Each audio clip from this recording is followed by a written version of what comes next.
Some men forget the roof they sleep under, until the truth cracks it open. Tonight's story will shake your emotions, test your loyalty, and pull you straight to the edge of your seat. Imagine this. A man brings his side chick into his own home, laughing, flirting, celebrating their secret love, completely unaware that the woman he is cheating on is not just his wife, but the real owner of the house he is misbehaving in. But when truth knocks on the door, with documents, witnesses, and consequences, everything he built on lies begins to crumble. Sit tight, because what you're about to hear is a story of betrayal, hidden power, shocking revelations, and the kind of karma that knocks loudly and leaves nobody standing. Let's dive in. Dara stood at the center of her living room, her eyes fixed on the framed artwork she had bought years ago, an abstract piece of swirling gold and black. It had always calmed her. But today, her hands trembled. She had returned home early from a business trip in Accra, hoping to surprise her husband, Nalo. Instead, she heard voices, soft, playful, intimate. A woman's laughter drifted from the bedroom like a slap across her chest. As she froze. For a moment, she couldn't breathe. Then she heard Nalo's voice, thick with excitement. "Mira, you deserve a place like this. One day, when we have our own home, you'll relax like a queen." Dara blinked hard. Our own home? Before she could move, the bedroom door swung open. Mira stepped out wearing one of Dara's silk robes, twirling like she owned the place. The woman's smile faded when she saw Dara standing there. "Nalo, someone is—" Nalo rushed out half-dressed, his expression collapsing into panic. "Dara, what are you doing here? Your flight wasn't supposed to land until tomorrow." Dara's voice was calm, almost whisper-like. "I finished early." Mira folded her arms, her tone sharp. "Nalo, who is this woman?" Nalo stuttered. She's just the caretaker's niece." "Don't worry." Dara's eyebrow lifted. "Caretaker's niece?" Something inside her cracked, but not in a way that showed weakness. It cracked like a door unlocking. "So," Mira continued proudly, "Nalo told me the landlord is increasing rent again. Honestly, this place is too expensive for someone who doesn't even own it." Dara breathed slowly, her expression unreadable. "Is that so?" Nalo swallowed hard, sensing a storm coming, one he could never prepare for. Nalo tried to guide Mira back toward the bedroom, whispering sharply, but Mira wasn't the type to be silenced.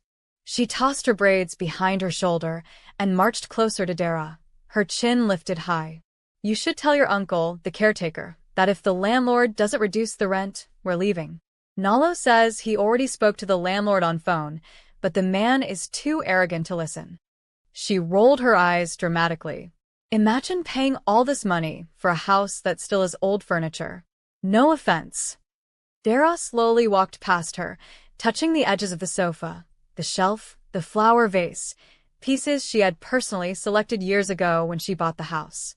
She had dreamed of a family here, a calm life with a man who would honor her.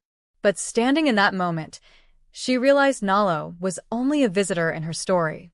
"Nalo," she said softly, "is this what you've been doing while I travel?" Nalo rushed forward, desperate. "Dara, please, it's not what it looks like. I just—" Mira cut in, scoffing. "Stop pretending, Nalo. You said she barely lives here. Isn't that what you told me? That she just hangs around because her uncle gave her a job here?" Mira turned to Dara again. "Look, Madam Caretaker's niece, or whatever you are, your uncle should be grateful we even stay here. If not for Nalo paying the rent, this house would be empty." Dara's laugh was soft, dangerous. "Empty," she repeated. "Interesting." Nalo tugged Mira aside. "Can you stop talking? Please." But it was too late. Dara's expression had shifted, calm, powerful, frightening in its silence. She lifted her phone and tapped the screen gently. "Since the landlord concerns you so much," she said, "I think the landlord should come, personally." Nalo's face drained of color. He knew exactly what was coming. Dara dialed a number and placed the phone on speaker. The ringing echoed through the tense living room. Nalo paced anxiously, dragging his hands over his head. Mira watched with an irritated frown, arms crossed, clearly confused but still confident in her assumptions. "Hello?" A deep voice answered on the other end. Dara spoke calmly. "Aaron, are you close to the estate?" "Yes, madam," the man replied respectfully. "I'm actually at the gate. Do you need me to come in?" "Yes," Dara said. "Bring the documents. The ones in the blue folder." Nalo rushed forward, whispering fiercely, "Dara, stop this. Please. Don't do anything crazy." She looked at him with a quiet strength that made his knees weaken. "Me? Crazy? I'm only asking for clarity." Mira snorted. "Documents? What are you trying to prove? That your uncle has authority? Please." She turned to Nalo again. "Baby, tell her to relax. We were in the middle of something important before she barged in."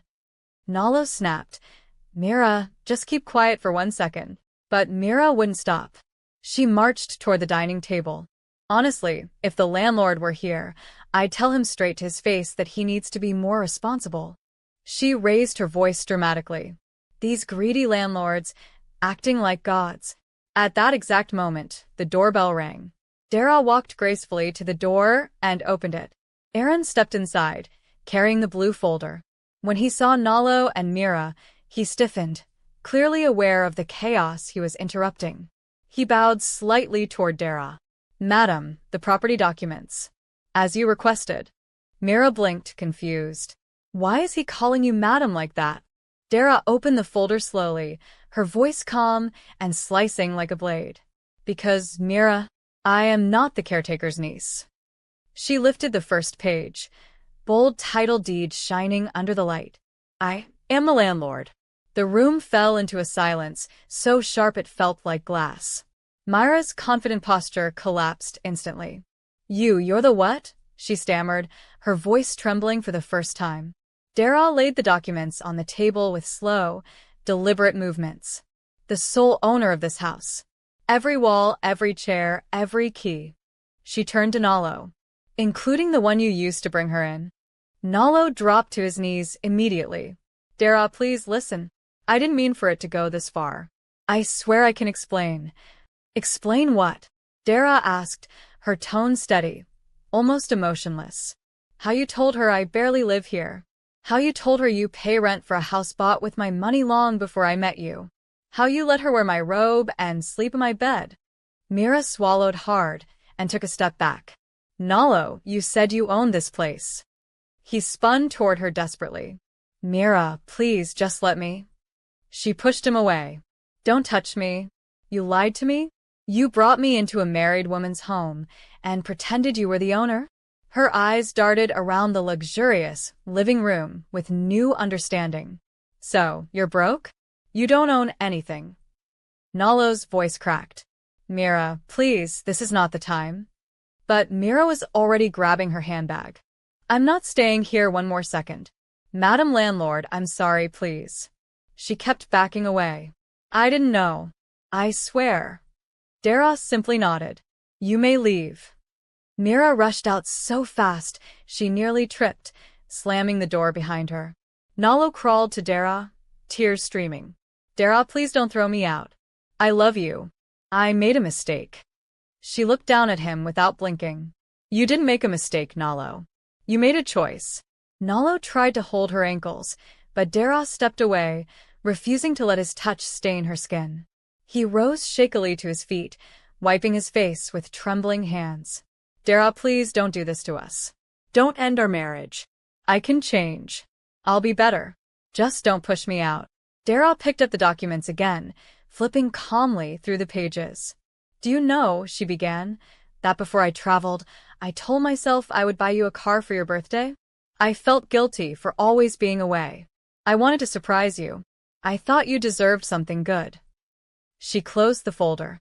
"But today I realized some people don't deserve gifts, only consequences." Nalo's jaw shook. "Dara, please." Aaron cleared his throat gently from the door. "Madam, should I proceed as we discussed last week?" Nalo's head jerked up. "Discussed what?" Dara nodded. "Yes, Aaron. Do it." Aaron pulled out a small brown envelope. "This is the notice you instructed me to prepare, madam." Nalo snatched it with shaking hands and tore it open. As his eyes scanned the paper, his voice cracked. Eviction? Dara, you're evicting me? From your house. Dara inhaled deeply. You brought another woman into my home. You fed her lies. You humiliated me under my own roof. And still, you think you deserve a place here? He took a step toward her. Please don't do this. Don't make me start life from zero. She met his eyes without flinching. You started from zero the day you chose betrayal. Nalo fell to his knees again, sobbing loudly. Please, Dara, please. But she turned away, her voice calm and final. You have 48 hours to leave. Nalo remained on the floor, his sobs echoing through the once peaceful living room. The same living room where Dara had imagined children's laughter, quiet dinners, and a future built on trust. Now it felt like a courtroom, and he was a man already sentenced. He crawled to her again, gripping the edge of her dress. Dara, please don't destroy me. I can't survive out there. You know I don't have anything. I'll lose my job, my dignity, everything. Have mercy. Dara gently pulled her dress away from his hands. You should have thought about mercy before you brought another woman into my home. Nalo shook his head frantically. It wasn't serious. She meant nothing. I was lonely. Lonely? Dara turned to him with a calm that scared him more than anger ever could. So you solved loneliness with betrayal? You solved emptiness by breaking trust? Do you think I travel for fun? Her voice trembled for the first time. Do you think I wake up at 4 a.m., catch flights, close deals, and carry an entire company on my back because I enjoy stress? I do it for us. I did it because I wanted a future for you and me. And this, she gestured at the space where Mira had stood, is how you repay me. Nalo covered his face. I'm sorry. I swear I'm sorry. I'll cut her off. I'll change, please. Dara looked at him long and hard. You already changed, Nalo. I'm just meeting the version of you that was always hiding. Aaron stepped forward respectfully. Madam, should I help him pack? Nalo froze, eyes wide. Dara gave a slow nod. Yes. Start with the bedroom. The finality of her voice crushed him. Aaron walked toward the bedroom, and Nalo scrambled after him, panic tearing through his voice. Wait. Don't touch my things. Dara, please talk to me. Just give me one more chance. His cries bounced off the walls, mixing with the rustling of suitcases and the dull thud of hangers being lifted. Dara followed slowly, her steps calm, her mind strangely clear. She watched as Aaron folded Nalo's shirts she had bought him, shoes she had picked out, a wristwatch she had given him on their first anniversary. Every item reminded her of a version of him she now realized never existed. Nalo grabbed her hands desperately. Dara, I have nowhere to go. I beg you, don't throw me into the streets. She looked at him with a mixture of sadness and strength. You weren't afraid of the streets when you brought another woman into my home, she said softly. You weren't afraid of losing me when you lied to her that you owned this house. You didn't think of the consequences then, Nalo. Why now? He opened his mouth, but no words came out. His excuses had run dry. Dara walked to the doorway, leaning slightly against the frame. You know, there's something my mother once told me, she said quietly. When someone shows you their character the first time, believe it. Don't wait for them to destroy you before you understand their intentions. With slow, steady breaths, she added, I believe you now, Nalo. And I'm choosing myself. Aaron zipped the final suitcase. We're done, madam. Nalo sobbed openly as Aaron pushed the luggage toward the living room.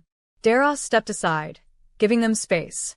At the door, Nalo turned to her one last time. Please don't do this. Dara held his gaze, her voice firm and unshaken. Goodbye, Nalo. The door closed. And for the first time in a long time, the house felt like it truly belonged to her. And please don't forget to tap the bell so every new folktale reaches you first.